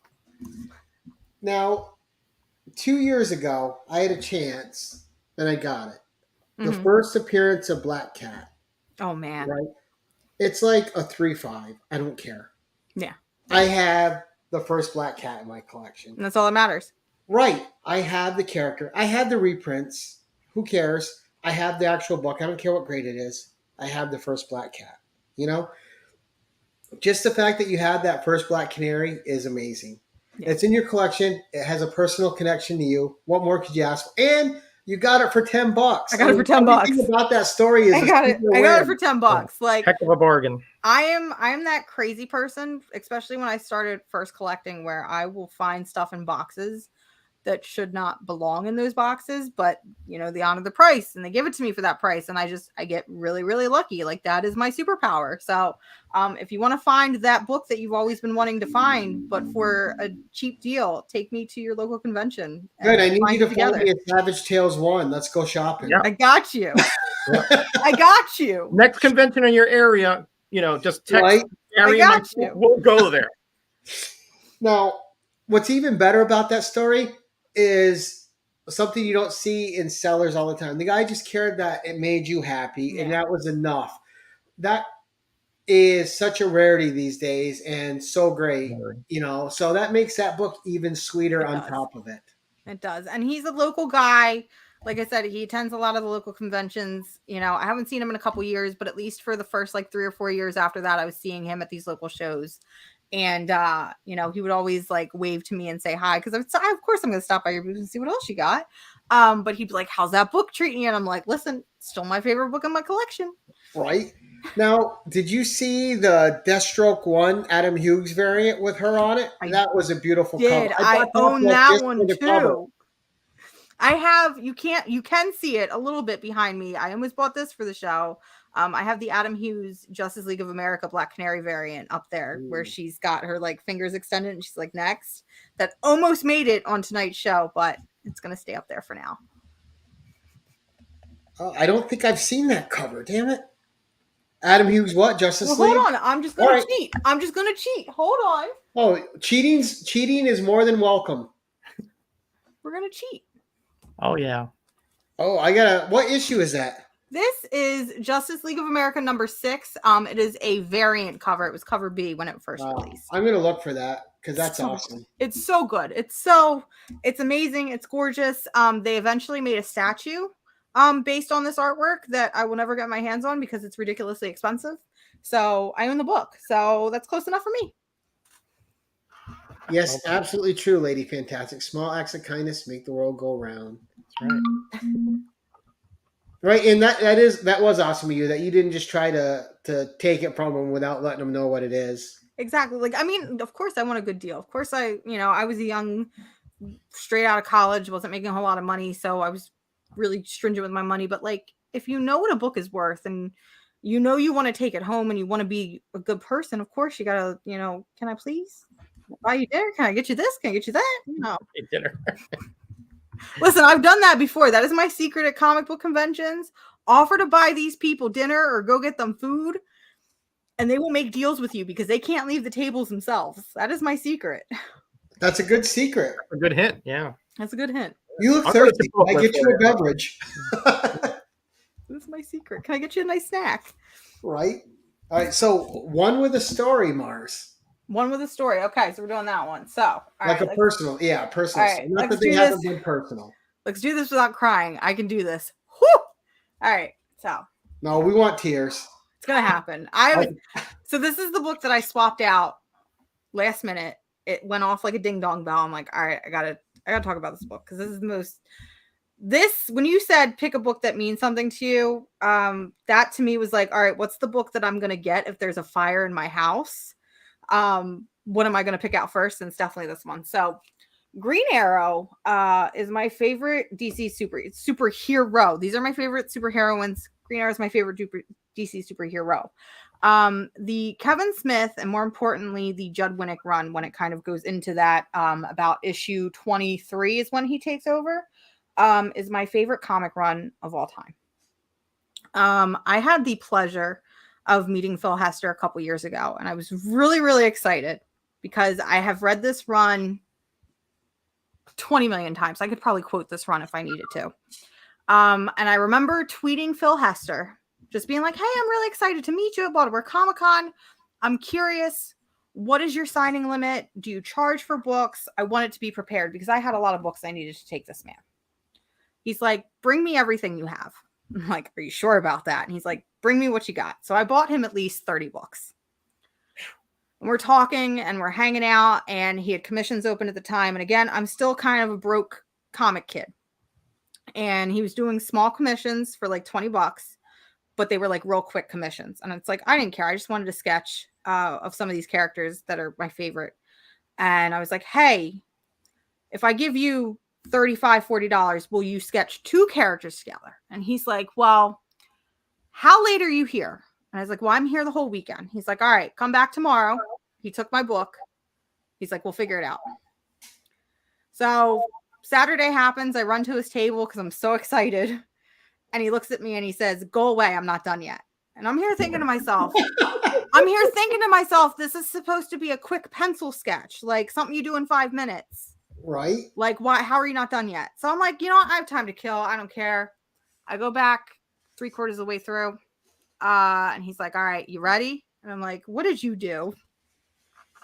Phil Hester drew the most amazing Mia Dearden and Connor Hawke, who are 2 of my favorite comic book characters that don't see play anymore in DC Comics because they hate them and they hate me. But these characters mean a whole lot. And for him to put them both together, not only together, but in such an intimate way that I saw them. Feel the emotion. It's such an emotional, like, I've got you, like, we're in this together sort of thing. And when we were talking about the book, I kind of explained to him, like, that's what this book made me feel. There was a lot of, personal stuff that I went through that this run helped me with. And we talked about that. So he gives this to me. I'm crying hysterical. We hug it out. I'm like, how much do I owe you? Like, I'm fiddling, like, with my wallet, like, shaking because I'm just so happy. And he's like, nothing. And I'm like, what do you mean nothing? And he's like, I physically can't take money from you. He's like, clearly you have spent so much money on our work anyway. And he joked that I wasn't even alive when these books were coming out, which, okay, he's kind of right. I was like 12 when these books were coming out, so I wasn't buying comics. But he gifted this to me, and it is like, I immediately photocopied it. I photocopied this, and I have it hung in my office. I have it hung in my work office. I have it hung in my living room. Like, it is just plastered everywhere, so I can constantly look at it. Beautiful. Yeah, and it's just like, and, I don't know. What a story behind it. I mean, that's, you're talking about creators. Sometimes, you hear these stories that they're salty and that they're, and here you are, somebody that you wanted to pay, and he just said, I can't do it. And it's just like, I've had a lot of really great interactions with creators. I mean, I've had some really bad interactions with creators too, but Phil just listening to me rant about how much this run meant to me and how much these characters changed my life, how much they got me through personal situations, and how much, like, I miss them, because that was like the big thing we talked about. I was like, I miss these characters. Mia Dearden still has not been in a comic since the New 52 started. Her last appearance was pre-Crisis. Connor Hawke is back, but I feel like he's not quite the way that he is. And at the time that we met, he hadn't returned. So, it felt like a personal gift to me because they weren't around, and he was giving them back to me, even if it was for such a short amount of time. Yeah, no, that's amazing. Wow. True. That's the most important thing in my collection. You told me I could bring a trade, and I'm like, absolutely. I'm like, ding dong, it's perfect. You gotta bring that. So I'm hoping, so technically this is the Kevin Smith start. But I'm hoping to meet Judd Winnick at some point. A, so he can just see it. And B, so I can meet him, talk to him about these characters the way that I was able to talk about Phil. And get him to sign it as well. That's the dream. Nice. And that is amazing, especially when you connect with characters like that. And Green Arrow, who was always such a great character too, and then they just made him like a different version of Batman on the TV show, like a TV Batman instead of Green Arrow. All his humor was gone, and at the time when we met, that was before DC Rebirth. So we were still in the New 52 era, where I've always said that the New 52 was the worst thing that ever happened to Green Arrow, because it completely destroyed his character and did kind of dumb him down to what the CW was giving us. So, just now he's back though. So that's all that matters. Oh, hi, Jen. You're late. It's okay. I forgive you. You already know all the books I picked anyway, because Jen, of course, pre-screens everything that I do. It's fine. We all know Jen's wonderful. Jen is like my emotional support YouTuber. Like, I always joke with her when I do shows. I'm like, you have to be in the comments, because if you're not in the comics and you're not texting me behind the scenes, I'm going to freak out. But this has been a pleasant experience, and I've done it without her. So no, you've been great, but I'm proud of myself. Fabulous. You did promise us a CW rant that I want to get to. Okay. Now that we're on the CW and how they ruined your life. All right, so the CW ruined Green Arrow. Stephen Amell is a stinky piss poor baby who blocked me on Twitter after I recommended comics for him to read. And I wasn't even mean about it. I was just like, hey, he had put out something about Green Arrow and getting into character with him. And I was like, hey, you should read, X, Y, and Z. And it was probably like, hey, you should read the Judd Winnick run because it's the most influential, thing for the character. And the motherfucker blocked me on Twitter. And I was like, you know what? I hope this show burns to the ground. I don't care anymore. The show is awful. It's not good. It's the worst thing that's ever happened to the character. They killed Black Canary. They killed Black Canary like 7 times for no reason. They whitewashed characters. They made characters evil. Yeah, they whitewashed. Yeah, because they made Brick white. And I remember Phil Hester was really pissed that they made Brick white. And Phil Hester even told me that with the royalty checks that were paid, he couldn't even take his wife out to dinner. So he also hates the CW. Wow. So they were gypping the creators too. They were gypping the creators, which was another reason to hate them. Wow. Yeah, that's really unfortunate. I can't believe that he would be so petty as to block you on Twitter. Block me on Twitter. I'm still blocked to this day. It's fine.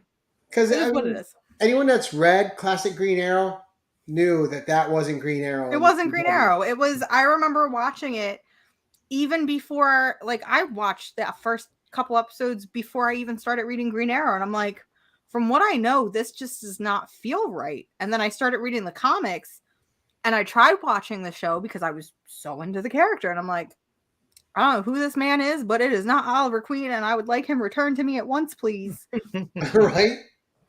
No, because Oliver McQueen in the books is interesting as hell. He's quippy, he's fun. He's also got that edge on him when he needs it. Well, here's the thing. So the great thing about Oliver Queen is the anti-Batman. Yeah. Oliver Queen has as much money as Batman and has all the resources that Batman does, but he chooses, and that's again why the Judd Winnick, Kevin Smith run is so great, is he focuses on the people. He's like, hey, I have all this money. I need to be helping those that are less fortunate than I am. I mean, we take it all the way back to the 1970s with Hard Traveling Heroes by Denny O'Neil and Neil Adams. And it's like, he was fighting for marginalized voices. He was fighting for queer people. He was fighting for people of color. That's an important part of his character, is that he's a rich man. He's a rich white man with money, but he's willing to put his money where it helps, you know? So instead of bat gadgets, instead of blowing up a hospital and then being like, all right, y'all got to figure it out for yourselves. Well, that was the thing and obviously I'm not the biggest DC guy. I don't hate DC, but when I was like, oh, Green Arrow, this ought to be fun. And I watched the first episode because everybody was raving about it. I'm like, oh, they just made Batman for TV. Why didn't they just make a Batman show?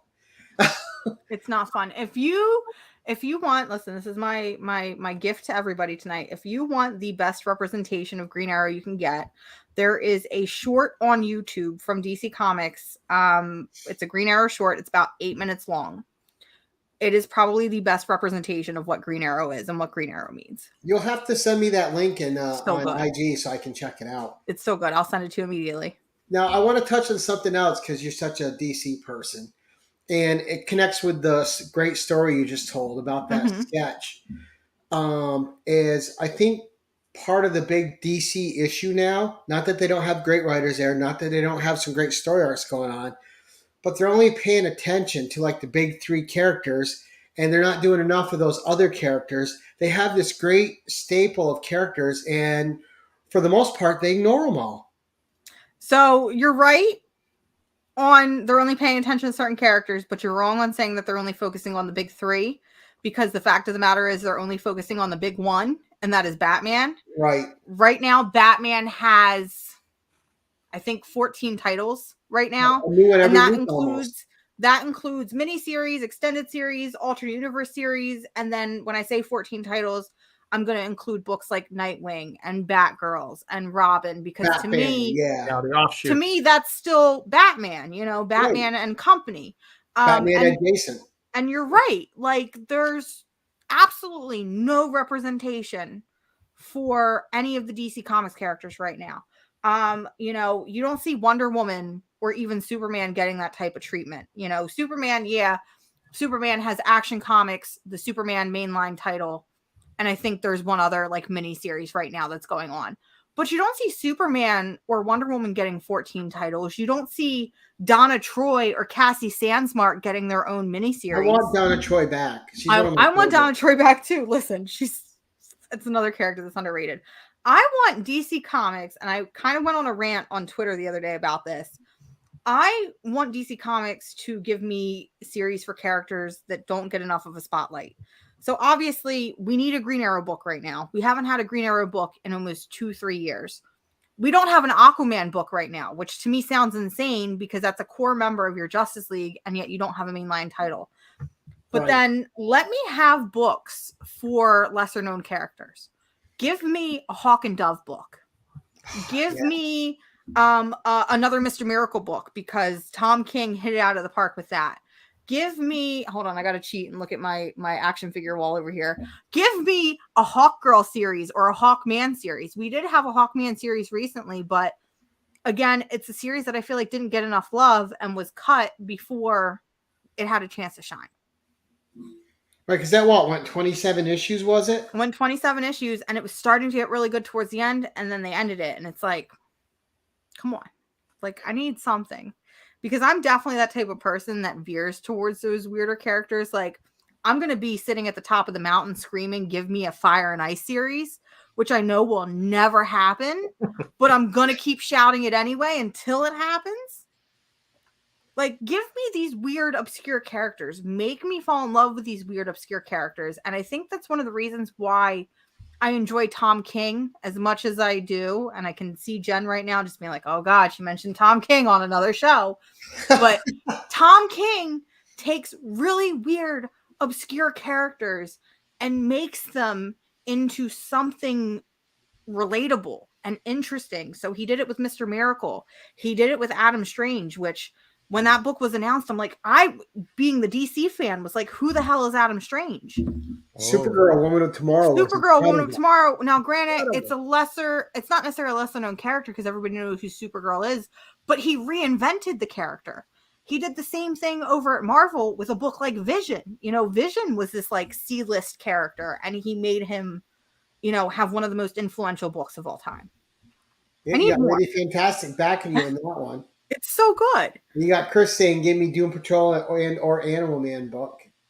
How we don't have a Doom Patrol book in 2022 where we have all these weird indie books right now. Not only that, but DC has DC Black Label. That would be a perfect book to slide under DC Black Label. Well, and I want to say, I want to echo Bobby De La Ghetto. I would love an Etrigan book. Like, oh my God. That would be good.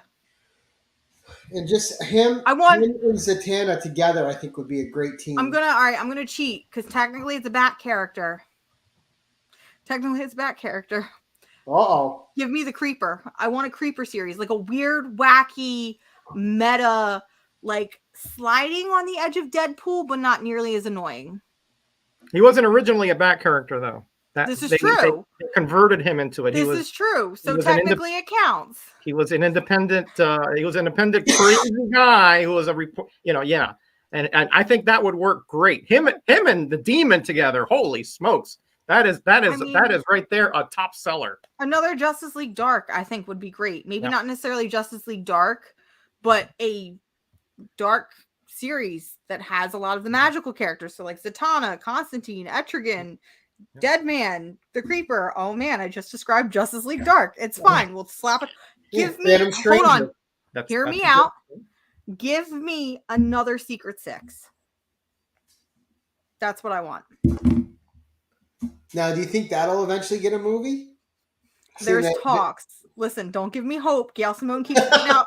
Gail Simone puts out cryptid ass tweets at least once a week, and I'm like, listen here.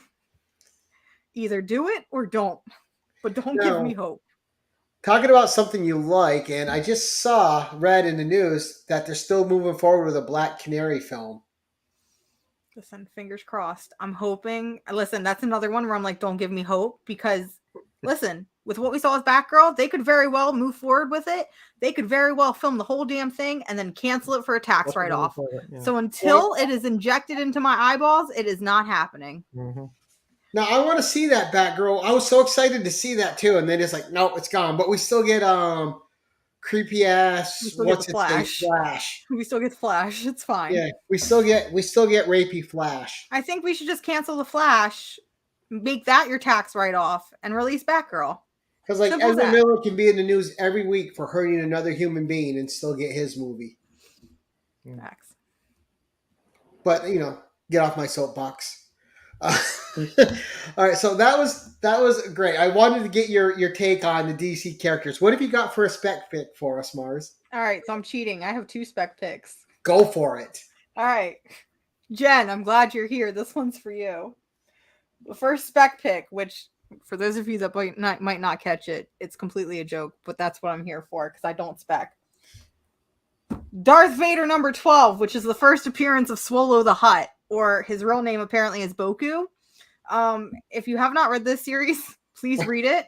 So in this issue, a Hutt character is introduced. He is a cousin of Jabba the Hutt, and he's buff as shit.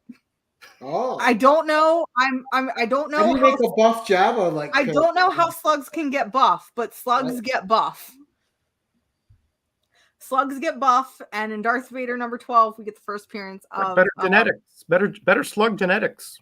Exactly. So we get the first appearance of Swallow the Hutt. Swallow the Hutt's going to show up in Mandalorian season 3. He's going to kill the Mandalorian and adopt Baby Yoda for himself. I don't know. Like I said, this was my joke spec pick. Now, yeah. Are you a Star Wars fan, Mars? Am I a Star Wars fan? Do I need to everybody show us whatever you want to show us? I could easily shout for my partner to bring me my lightsaber, but that would be a little weird. Yes, I'm a huge listen. If I wasn't that comic girl, I would probably be that Star Wars girl. Nice. I know more about Star Wars than most people should be legally allowed. It's fine. Cool. Now, your favorite Star Wars movie then, before we get to your other spec pick. That's not fair. I can't. Oh, shit. Because most people will say Empire. I like Empire, but I also like Return too. So it's I flip flop a little bit. That's not fair. I have like 4 favorite. No, I have like 3. No.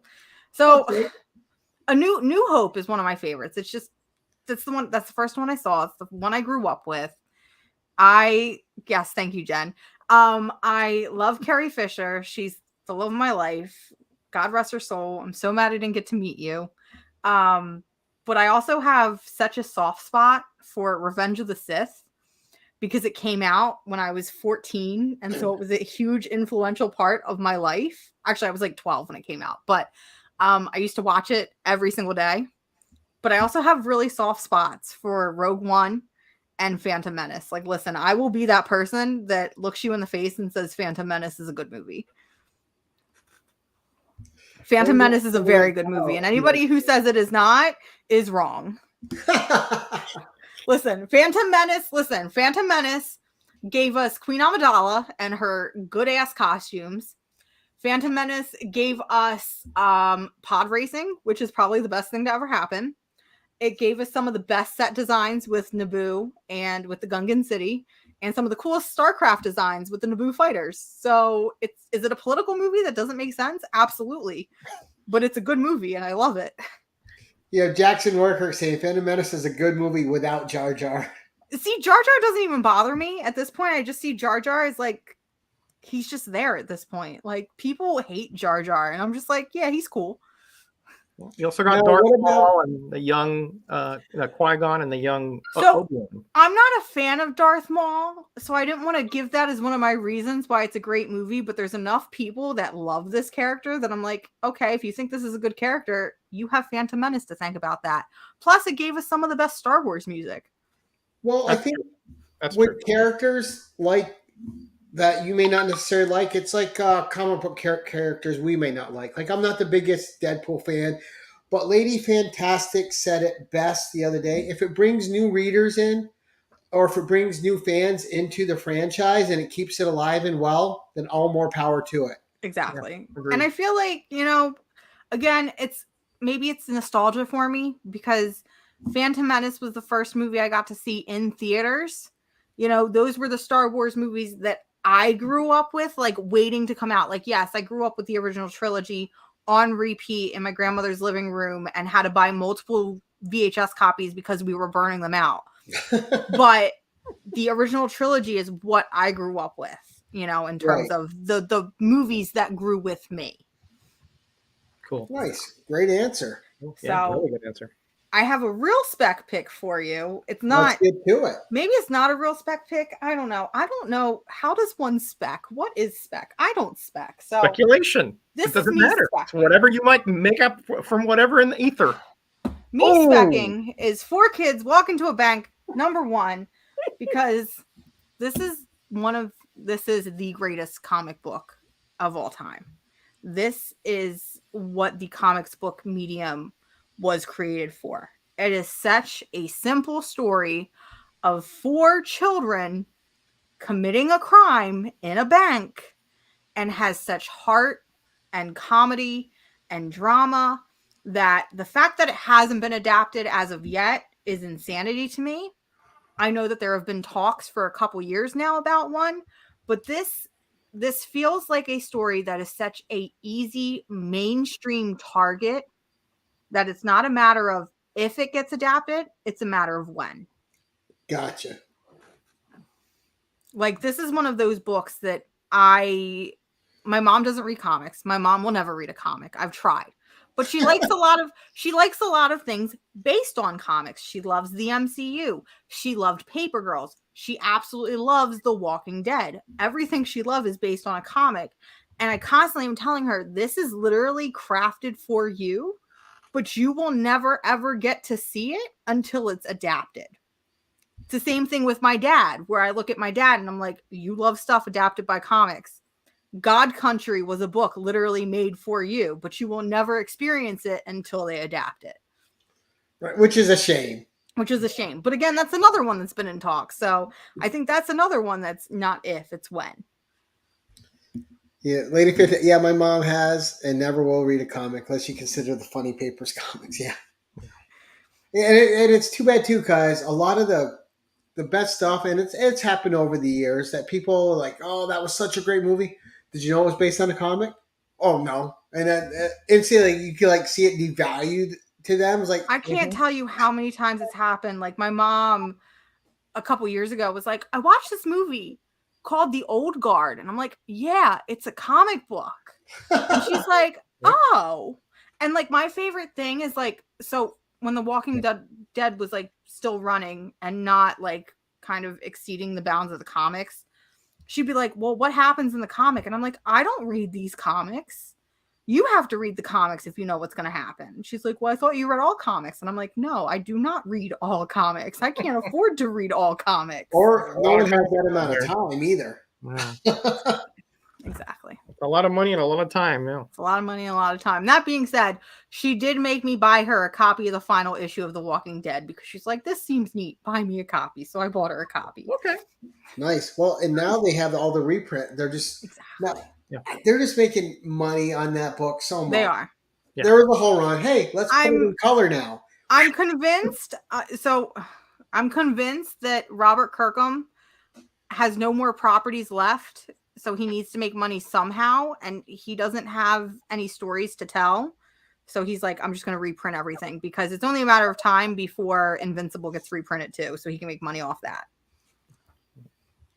And it's funny because I'm one of the guys, I'm not a Walking Dead guy. I was for a little bit, and then I quickly fell off that bandwagon. That being said, from the comics that I did read and the show that I did watch, that is one of the very few instances where I will say the show is better than the source material. Nice. Now, what shows have you watched recently that you think are pretty good based off their material? Like The Boys and obviously, what about Titans? The Boys is, so I haven't watched Titans. Titans is bordering that CW line for me where I'm like, this is weird and I don't like this. So The Boys, fantastic. Recently re-binged season 1 and caught up with season 2 and 3. Again, that is actually the definition of the adaptation is better than the source material. Yes, because I tried to read the source. I'm like, but I love the show. So bad. So The Boys is fantastic. Obviously, like a lot of like the MCU stuff. So like WandaVision's great. She-Hulk right now has been great. Sandman, from what I've seen, and Jen's in the chat, so I still have only seen one episode, but what I've seen seems really, really great, and I can't wait to watch more. Paper Girls is another one where I'm like, but I need to watch more of it. Again, it's only a 1 episode show that I've watched, and I need to watch more. Why the Last Man was a very, very good adaptation that I wanted to see more of. And The Old Guard was really, really fantastic. I still have to watch that too. The Old Guard's great. The Old Guard does some really great moments. There's one scene in particular that is literally page to panel. Wow. Or I'm sorry, page to screen. And those are my favorite moments in adaptations. Uh-oh, you're in trouble with Jen. You got some explaining to do. Fine, I'll watch more tonight. Maybe. We'll see. I have a lot of comics to read for tomorrow. So here we go, guys. Mars is getting in trouble on live TV. It happens a lot. It's fine. Now, I wanted to ask you. I didn't know what because you said you're a big Kate Bishop fan. The Matt Fraction run, yes. Which introduced her. What did you think of the Hawkeye series? Because a lot of people hated on it. I actually really enjoyed it. I think I have this thing. So WandaVision's the exception. WandaVision is the exception of this book is perfect, or this show is perfect from start to finish. A lot of the MCU shows, Ms. Marvel, Moon Knight, Hawkeye, really, really great starts. Hawkeye was one of the strongest starts because, again, it was that matter of they did this in the comic and look at this. It's exactly like the comic. And I got really excited because it was one of my favorite runs. People were going to get to experience it. It meant that I could force more people to read the book. But then they threw Wilson Fisk in there. And it got a little weird because Daredevil, I should have mentioned Daredevil. Daredevil is one of the best comic book adaptations we have ever seen. It is one of the best just stories, and it grips you, and it's raw and gritty while still keeping the core of the character. Even if in season 2 it gets off the rails, but that's fine. But taking that Wilson Fisk and MCU-fying him, where he's no longer decapitating people with car doors. He's no longer being a menace to society. Now he's just this big dumb oaf. I'm like... They powered him up some, too. They powered him up some, and I'm like, that I'm here for. But I'm like, that's not my Wilson Fisk. And it also doesn't help that I had literally binged Daredevil, a rewatch of Daredevil, and I was in my Kingpin simp phase, if you will, where I loved Wilson Fisk, and I would die for Wilson Fisk. So seeing him kind of like Disney-fied was not fun, but I still think it was really great. But I loved I want Night Nurse back too. They got to bring back Rosario. She was great. She's a great character. All right, so you have Lady Fantastic asking how you feel about the original X-Men animated series. I love it. I grew up with it. That was one of those where I remember getting off of the school bus and running home so I wouldn't miss the episodes. That being said, I've been wanting to rewatch it now with my adult comic brain and knowing more about these characters. I just know that series is what really made me love Forge as a character and solidified him as one of my favorite X-Men. But if we want to talk about superior X-Men shows, because I'm going to do that right now because nobody ever talks about this show, Wolverine and the X-Men is probably one of the best comic book shows we have ever gotten in animation. And it was canceled after 1 season. And it ruined my life. It's fine. Oh. There's a lot of life ruination. There's a lot of life when you're in comic books. Listen, Jen is lurking somewhere. Comic books will break your heart and they will ruin your life. I see that.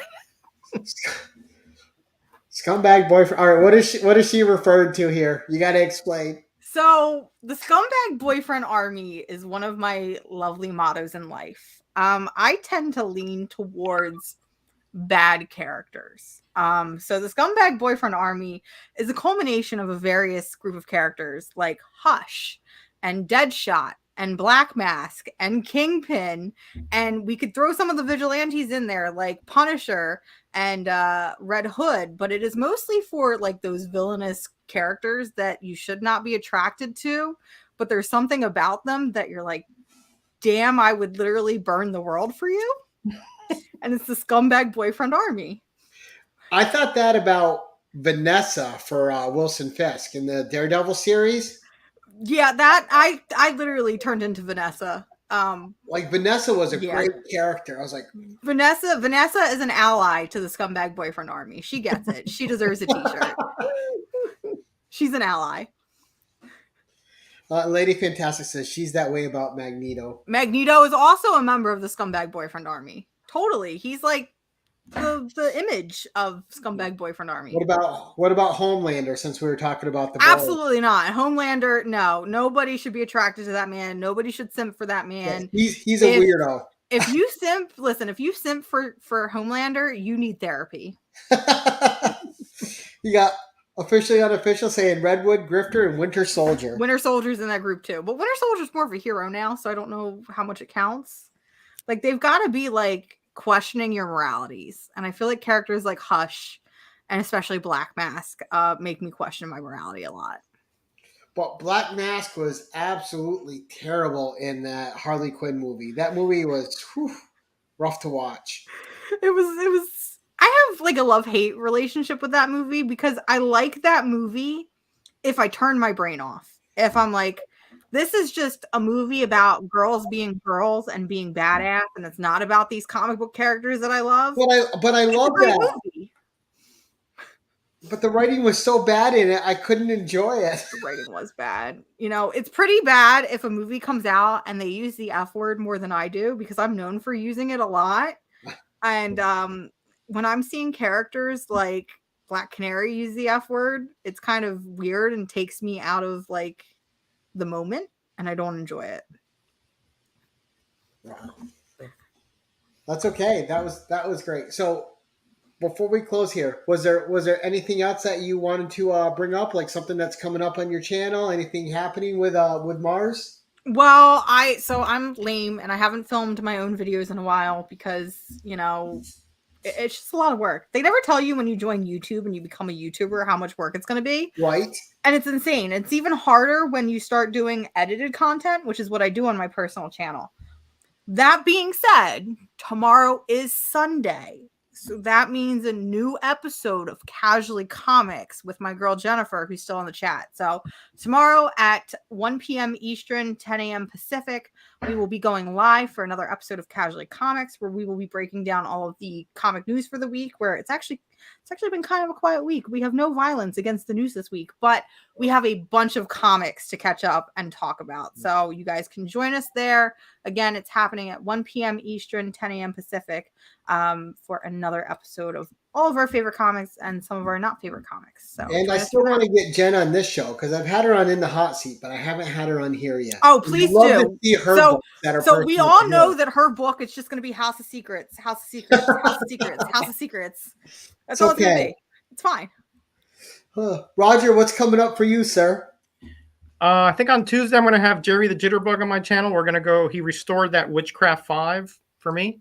So we're going to sort of do an epilogue, and he's going to tell us, you know, because that thing was a wreck. I mean, that thing was literally just a stiff board of a comic. It was just wrecked. And he resurrected it. He transformed it, honestly.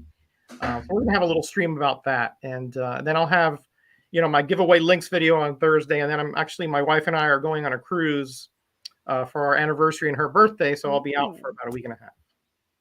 Oh, nice. Well, enjoy your cruise. Thank you. And I got, what have I got coming up? On Tuesday, on the 10-1-1, I have, what's today? Today's the 23rd. We have Paul from Sector 2815 coming on.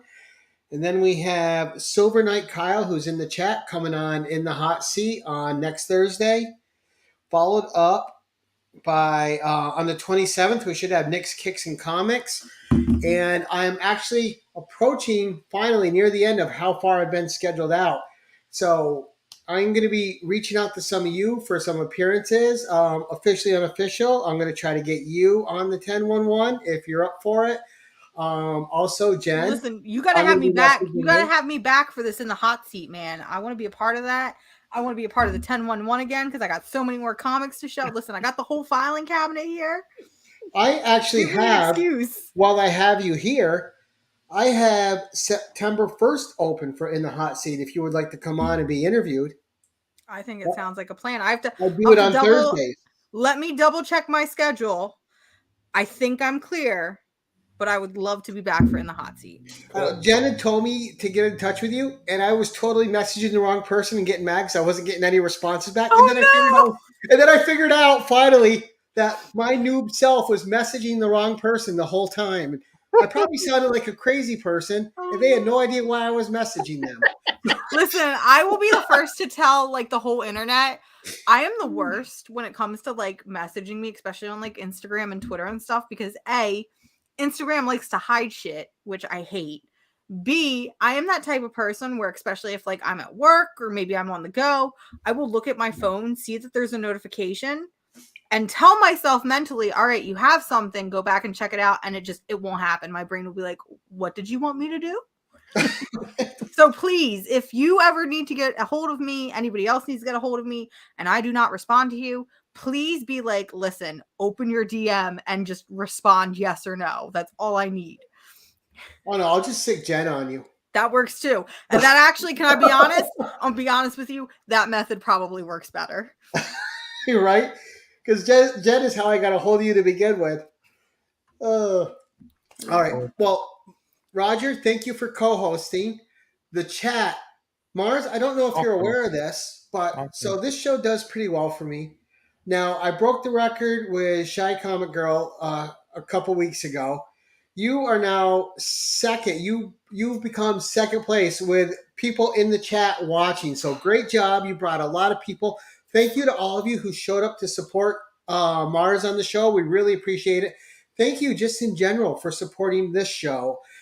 I have a blast with this show. I have a blast meeting people like Mars. This is the first time I've ever spoken to her. And Mars, I've had a fabulous time getting to know you.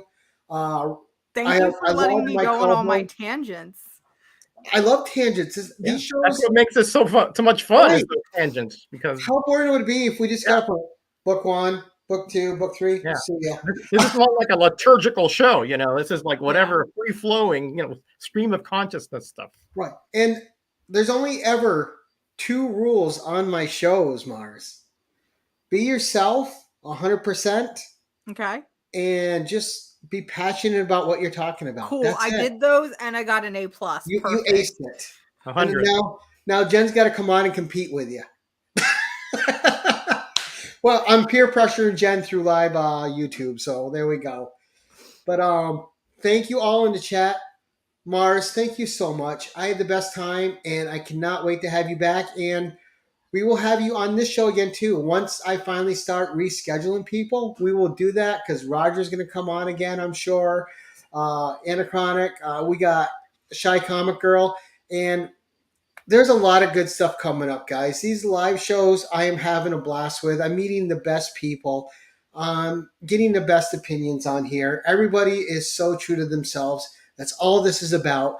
When you come on my program, I just want you to be you. Have fun. Talk to the audience. Let them see what you love, what you care about, and why it's important to you. And that's it, guys. It's a real simple formula. I sit here and I try to be in the background because nobody needs to see this face, and I let my guests handle all the heavy work. And that's it for tonight, guys.